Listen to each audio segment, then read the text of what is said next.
In the ancient land of Canaan, a profound promise echoed through the desert winds. God had called Abram, pledging to make him the father of many nations. Yet, years passed, and Abram and his beloved wife, Sarai, remained childless. Sarai carried a deep sorrow, the weight of barrenness in a world where lineage was everything. Her heart ached for the promised heir, a son to fulfill God's word. In her desperation, she devised a plan, one born of human reasoning rather than divine patience. Sarai offered her Egyptian maidservant, Hagar, to Abram. It was a custom of the time, a way to secure an heir through another. Hagar conceived, and with new life stirring within her, the household dynamics shifted dramatically. A bitter jealousy began to fester in Sarai's heart. She saw Hagar not as a solution, but as a rival. The mistreatment became unbearable, forcing Hagar to make a desperate choice.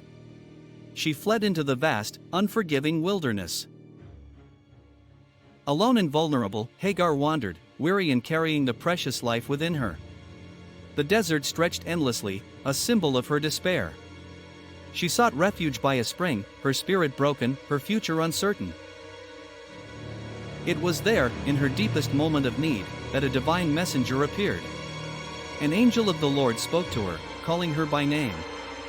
He knew her plight, her pain, and her destination. The angel told Hagar to return to Sarai, but also gave her a remarkable prophecy. She would bear a son, and his name would be Ishmael, for the Lord had heard her affliction. Her descendants would be too numerous to count. In that desolate place, Hagar experienced a profound revelation. She had been seen, truly seen, by the Creator of the universe. Overwhelmed with gratitude and awe, she gave God a new name. She called him El Roi, the God who sees me.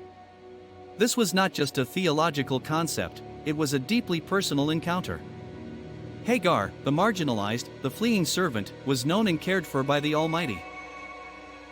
Years later, Ishmael had grown, but tensions in Abram's household resurfaced. Once again, Hagar and her son were sent away, cast out into the wilderness of Beersheba. This time, the stakes were even higher. Their water supply quickly ran out. Hagar watched, helpless, as her son weakened under the scorching sun.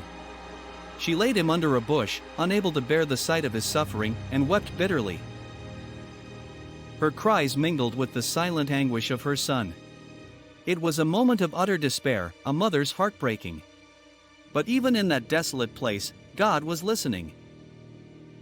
The angel of God called to Hagar from heaven, reassuring her. He told her not to be afraid, for God had heard the boy's cry. He promised to make Ishmael into a great nation. Then, God opened Hagar's eyes, and she saw a well of water.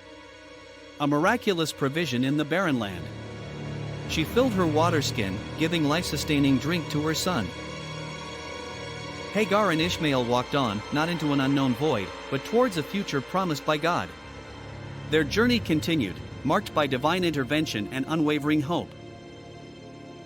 Hagar's story reminds us that God sees the unseen. He sees the marginalized, the forgotten, and those who feel cast aside. He knows our pain, our fears, and our deepest longings. In our own wilderness moments, when we feel lost or overlooked, we can remember Hagar. God is El Roi, the God who sees you. He hears your cries, and He provides. His presence is a wellspring of hope, even in the driest seasons of life. Trust that He is watching over you, guiding your steps, and leading you towards His promised future.